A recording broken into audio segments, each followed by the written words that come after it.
যাই হোক না কেন আর স্বপ্নেন্দু ভৌমিক যান, যেখানে যা কমপ্লেন করার আছে করে দেন। যান, কালকে করব, যান, এখনো করব। যান। আপনি ইশারা করছেন কেন?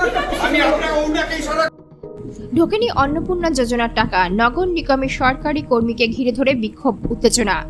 দুর্গাপুর নগর নিগমের কর্মী স্বপ্নেন্দু ভৌমিক কার্যত ওই ব্যক্তিকে আঙুল উঁচিয়ে হুঁশিয়ারি দেন। হুঁশিয়ারি দিয়ে বলেন, আমি স্বপ্নেন্দু ভৌমিক, যান যেখানে যা করার করে নিন। সিপিএম আমল থেকে স্বপ্নেন্দু ভৌমিকের দাপট রয়েছে দুর্গাপুর নগর নিগমে বলে অভিযোগ উঠেছে, যাকে ঘিরে সাময়িক উত্তেজনা। অভিযোগ একাধিকবার আবেদন জানিয়েও সমস্যার সমাধান না হওয়ায় নগর নিগমের কর্মী স্বপ্নেন্দু ভৌমিকের সঙ্গে বচসায় জড়িয়ে পড়েন দুর্গাপুরের বাসিন্দা শিবকুমার মণ্ডল। ঘটনাকে ঘিরে কিছুক্ষণের জন্য উত্তেজনাপূর্ণ পরিস্থিতি সৃষ্টি হলেও পরে তা নিয়ন্ত্রণে আসে। শিবকুমার মণ্ডলের দাবি, তিনি স্বল্প বেতনের একটি বেসরকারি প্রতিষ্ঠানে কাজ করেন। তার স্ত্রী দীর্ঘদিন ধরে অসুস্থ। স্ত্রীর চিকিৎসার জন্য সংসারে খরচ সামলাতে তাকে যথেষ্ট আর্থিক সমস্যার মধ্যে পড়তে হচ্ছে। সেই কারণে সরকারি অন্নপূর্ণা যোজনার সুবিধা পাওয়ার আশায় তিনি বারবার দুর্গাপুর নগর নিগমে এসে প্রয়োজনীয় নথিপত্র জমা দেওয়ার চেষ্টা করেছেন, কিন্তু প্রতিবারই কোনো না কোনো কারণে তার আবেদনপত্র গ্রহণ করা হচ্ছে না বলে অভিযোগ। শিবকুমারের অভিযোগ, বহুবার অফিসে আসতে গিয়ে তাকে কাজ থেকে ছুটি নিতে হয়েছে। এতে যেমন তার আয়ের ক্ষতি হচ্ছে, তেমনি অসুস্থ স্ত্রীকে বাড়িতে রেখে বারবার দপ্তরে আসাও তার পক্ষে অত্যন্ত কষ্টকর হয়ে উঠেছে। তবুও দীর্ঘদিন ধরে সমস্যার কোনো সমাধান না হওয়ায় তিনি ক্ষোভ প্রকাশ করেন। বৃহস্পতিবার নগর নিগমে এসে ফের এই সমস্যার সম্মুখীন হলে তিনি ওই কর্মীর সঙ্গে তর্কে জড়িয়ে পড়েন। মুহূর্তের মধ্যে সেই বচসাকে কেন্দ্র করে অফিস চত্বরে উত্তেজনার পরিবেশ তৈরি হয়। দুর্গাপুর নগর নিগমের কমিশনার আবুল কালাম আজাদ ইসমাইল বলেন, অত্যন্ত নিন্দনীয় একটি ঘটনা। সরকারি কর্মীদের এবং আধিকারিকদের মানুষকে পরিষেবা দেওয়া কাজ। জেলা বিজেপি মুখপাত্র সুমন্ত মণ্ডল বলেন, আমাদের সরকার এই ধরনের ঘটনা বরদাস্ত করবে না, আমরা অভিযোগ জানাবো। আমি অন্নপূর্ণা ভান্ডার দিয়ে একটা ফর্ম ধরেছি। আমার বললাম যে দেখুন আমার ঘরে একটা পেশেন্ট আছে, আমি করে দিলে আমি মেডিসিন পাবো।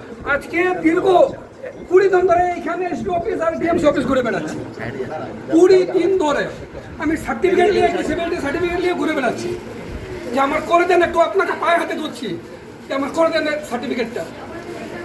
আমার অন্নপূর্ণা পঞ্চায়েত ডিসেবিলিটি সার্টিফিকেটে দুয়ারে সরকার করছে, এখনো 2 বছর ধরে পাইনি, হচ্ছে না। আর আমি একটা কর্মী কাজ করি, 6,000 5,000 টাকা পেমেন্ট পাই, 5,000 টাকা আমার মেডিসিন পাই, 5,000 টাকা মেডিসিন আমার। ভারতীয় জনতা পার্টির সরকার এখন পশ্চিমবঙ্গে রয়েছে এবং ভারতীয় জনতা পার্টির সরকার এনেছে এই সব সাধারণ মানুষেরা, তাই তাদের প্রতি কোনো রকম দুর্ব্যবহার এটা বাঞ্ছনীয় নয় এবং কাম্যও নয়।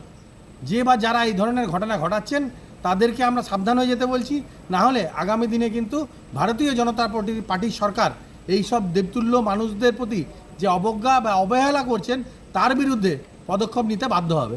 এবং আগামী দিনে এই সাধারণ মানুষদের যদি পরিষেবা সঠিকভাবে না পাওয়া যায়, সেক্ষেত্রে সাধারণ মানুষের স্বার্থে ভারতীয় জনতা পার্টি কাজ করবে ও উপযুক্ত ব্যবস্থা নিতে সংশ্লিষ্ট দপ্তরকে অনুরোধ জানাবে। আমার নাম যাই হোক না কেন আর স্বপ্নেন্দু ভৌমিক যান, যেখানে যা কমপ্লেন করার আছে করে দেন। যান, কালকে করব, যান, এখনো করব। যান। আপনি ইশারা করছেন কেন? আমি আপনাকে ওনাকে ইশারা করেছি, আপনাকে কে বলেছে? আঙুলটা নিয়ে যান।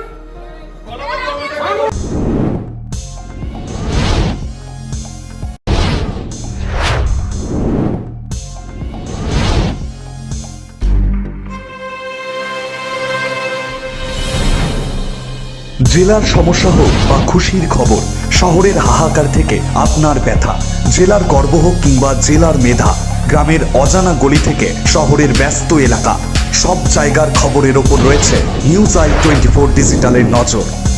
News I 24 digital.